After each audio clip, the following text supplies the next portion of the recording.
Hey, welcome back. It's good to see you guys again. And yeah, as you saw in the intro, we finished the gaming hub. This was a challenging project, not gonna lie. Yeah, it's just it's a lot of blocks, and I added some copper stuff so it would fit with the latest update. But I only needed them in the first stage. So I had to place them all, and then they had to oxidize a bit. And yeah, afterwards they all turned blue, so I had to change it again.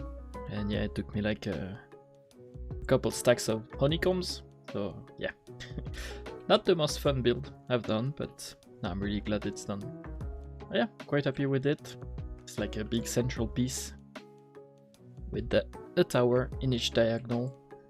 And yeah, it's all symmetrical, which is something I tend to avoid now, but for a hub build I think it fits quite nice. Yeah, we have a nice little mossy flag at the top, no column head this time. I also started working a little bit on the path, so we have you know, something to build on. Yeah, this is Geo stuff, his first game. Yeah, hopefully it's gonna motivate the others to build some games, and then we'll have a nice gaming district. Yeah, for the interior, put stuff in for now, but I still need to do some work. But yeah, the point of the gaming hub is to have a way to reward players. So if people play games, they're gonna get a game ticket, kind of like an arcade. They can either exchange it for some stuff, like a beacon for 10 tickets or whatever, or they could also gamble with it, and that's what the towers are gonna be for. I haven't placed any of the redstone yet, but yeah, since it's a symmetrical build, if I put it only in one tower, people are gonna look for it forever, so the easiest way would be to just put signs, but I'm gonna put it in each of the 4 towers. So yeah, it's more work, but it's also better for the user. Yeah, there's some other stuff that isn't done either. On the middle piece, yeah, there is all these lecterns and blocks, and it's yeah, it's Calum that had the idea of putting like an armor stand with each member. Yeah, I think we can just have like an armor stand, and then we take someone random, take me for example. So and yeah, and pretty much like then you just write something, put gaming scores, you know, just some random stuff. Point isn't to become the main spawn point, just nice to have a place, even if we have another on the server, just nice to have a place where we can see all the members. Yeah, missing quite a quite a lot of heads. I'll need to ask FC for some more, I guess. Look at Geo. I'm recording, so he's acting all nice. I don't trust it. But yeah, also on this side, so like opposite the portal, I put a little communal storage. Yeah, because I had all my blocks like to build this around here, and since some of the stuff was from donations, I just didn't want to take it all for myself, so I thought I would put it here. And this is not just for me, so if anyone is building a game around the gaming district and like they like some stuff like for decoration or whatever, they can just come here and grab whatever. Grab princess. I don't have a ton of stuff, but like I have a lot of plants and decent amount of logs. So yeah, there's even like a brewing stand and a chest, and yeah, there's some furnaces on the ground, blast furnace, stone cutter, smithing table, and yeah, there's some crafting table. So yeah, pretty simple build, but I think it looks quite nice. I like the carpet in the middle, just some mud, and just a ton of leaf litter. Yeah, that's a nice color. Fits with the little copper golems. Felt a bit cruel to use them as flower pots, but yeah, since they're new, I just wanted to include them. I got a good amount of redstone to build, and I know I'm gonna lose your attention, but since I designed the redstone myself, I thought it would be fun to talk about it a little more, so you can see how to problem solve with redstone. I know most people know me for my building, but I also really like redstone. It's a really fun problem solving, and then when you create something new, it's like putting puzzle pieces together. It's actually really satisfying. Yeah, let's take a look at that. Feels kinda weird to be in creative. I don't think I've ever recorded something while I was in creative. So yeah, I guess my main point was to create a way to gamble for tokens. So the user interface would be something like this. So it's just a barrel, and then you can't see pretty much anything else. But yeah, then you come around here, you put a token, and then a reward get spat at you. And like if you do it flush with the floor like this, then the item is gonna go through it and just land on this block like this. But yeah, that's pretty much the idea of it. The problem with this is like if you put more than one item, see it's getting cycled through, but it didn't spit like the same amount of items. I only spit one for like 25 tokens. So yes, I could put a sign of like, please only put one token at a time. But yeah, I don't think people read signs, or even less watch the videos that explain how it works. So that's why I decided to like think about this a little more. And usually when I have a redstone problem and I'm not sure how to tackle it, I make a etho upperclock, and usually that fixes it, or I can identify what I want. So yeah, if you don't know what an upperclock is, it allows you to cycle like a redstone pulse. Like you can decide how long it goes. So if I put 15 items, it's gonna cycle through the 15 items into the other hopper, and then when it's done, it's gonna pulse back, and then it's gonna continue like this. And you can add like a redstone dust like this, so you can see like the hopper is unlocked, and then when it's gonna push back, the hopper is locked. And you could do that for, you know, different thing, like to add more piston, or you know, you can pretty much do whatever you want with that. And it's really nice because it's customizable how much time you want. So if I add like all these items, then it's gonna take like a couple minutes.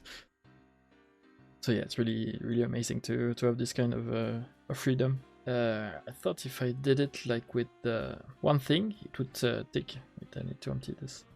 I thought it would, you know, take like one at a time, and it does, but it doesn't proc the thingy. And also, yeah, it keeps going because I didn't put any form of detection, so I needed something else. And yeah, so I just tried to do a simple, like just a simple passing of a redstone block. And yep, so it would start with being locked, and we have just this simple circuit. Yeah, if you don't know this, it's a monostable circuit.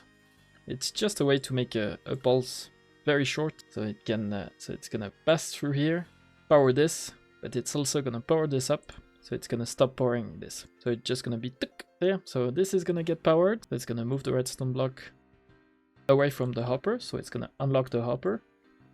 And then this one with some delay is gonna push it back, so it locks it again. And the delay is so it's gonna take only one item, so I have 64 in the barrel. And if I power this, it's gonna go down to 63. And that's pretty much perfect. Yeah, as you can see, the redstone block just boop boop. And then it's gonna take one thing at a time. And the little ding that you hear, an item filter. So yeah, when an item goes down, this line is gonna go to 2, and this one is gonna go to 1. So when it goes to 1, it's gonna power something. So I just put a node block so we have the confirmation in a way that it's gonna work. And then it also goes to this target block and then pushes the piston back. But yeah, so this is pretty much the skeleton, I guess, right? Then I just needed like to move this button like next to the interface, and also this has to add all the gamble. Yeah, that's what the second version came. So I moved the button up here. I put a crafter, but it doesn't have to be a crafter. I just thought it looked like a gamble machine, and it lights up on the top when you press it. So, but yeah, it's pretty much the same thing as before. It goes monostable circuit, and then it pushes the piston back, and then this line pushes it back like this. And yeah, this is the same thing, except this time it goes into this, which is a randomizer that I was using before, but I discovered that it didn't work anymore. 2 rewards from this. So I used 2 tokens, but I have 3 rewards.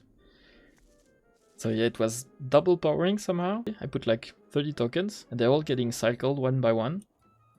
And that's because when they get dispensed like this, they go on a pressure plate just to indicate that we got our prize, and then it just signals it to try another time. Like this, there's no token left, but it's gonna go. But it's not gonna shoot another reward. So yeah, it's good that it's detected because it's the item sorter that decide if an item gets dispensed. This thing was pretty much done. It's only the randomizer that was failing somehow. So yeah, a randomizer is pretty much you power a dropper and you put some stuff in the dropper, and some items like stack to 1, can't double stack a shear, and some stack to 64, and then it's pretty much like when it gets powered, it shoots a random item into this hopper, and then with the comparator you detect which item gets in the hopper. If it's an item that stacks to 64, it's gonna get powered to 1, and if it's an item that is unstackable, it's gonna power to 3. So right now if it's powered to 1, it's not gonna power all this way. This one is the one of the outcome. So it's just gonna power here, gonna power this block, and then this repeater, and then it's gonna power this. When you get a 1 stack, then this is this outcome. Can we do it first try? No. There we go, that's the one. And now for the other one, if it's an unstackable, then it's gonna power 3 lines of redstone. So it's gonna go all this way, power this, and then it's gonna power here. But if it powers 3, so this is gonna get powered as well. But if it gets powered here, then it's gonna be a double ding.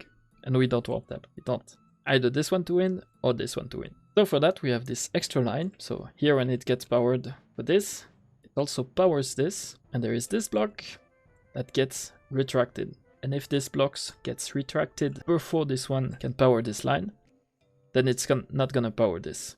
And it's not gonna sound this. And yeah, that's pretty much our finished product right here. So yeah, we put up to a stack of tokens.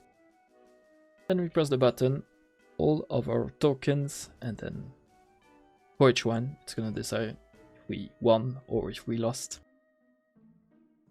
But yeah, that's pretty much it. When you look at it like this, it really looks like a complicated machine.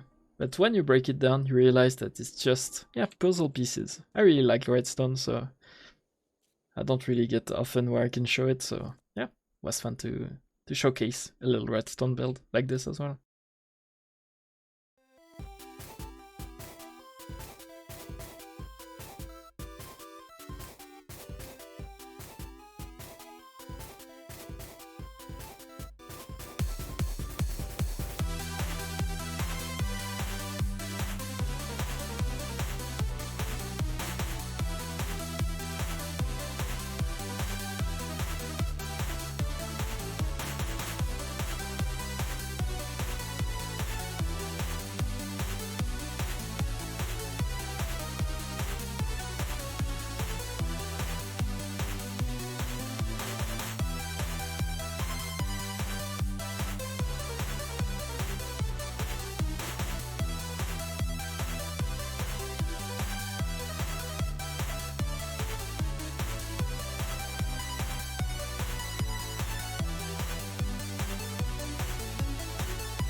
Well, yeah, that's actually gonna be it. I made this little tunnel in the green tunnel of the Nether Hub, and yeah, it's just really simple. Just some mycelium on the side, just to evoke the Mushroom Island where we have a gaming district. Yeah, and then it opens up just a bigger room, but same things, some decoration. And yeah, gaming district, you can safely jump because there is some powdered snow under the carpet, so even if I land like this, I don't take any fall damage because this goes to the roof, and we have just another gazebo right here with the beacon beam in the middle. Top of the roof isn't really used anymore, but still, it's nice to have an option for, you know, traversing. Yeah, and I show you this, but like behind the portal. Yeah, I like it. I'm happy to see that some people have been building games. But yeah, that's actually gonna be it for today. I hope the Autocrafter can do something about this central build.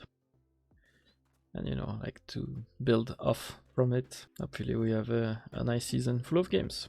Thank you for watching, and have a good day. Bye bye.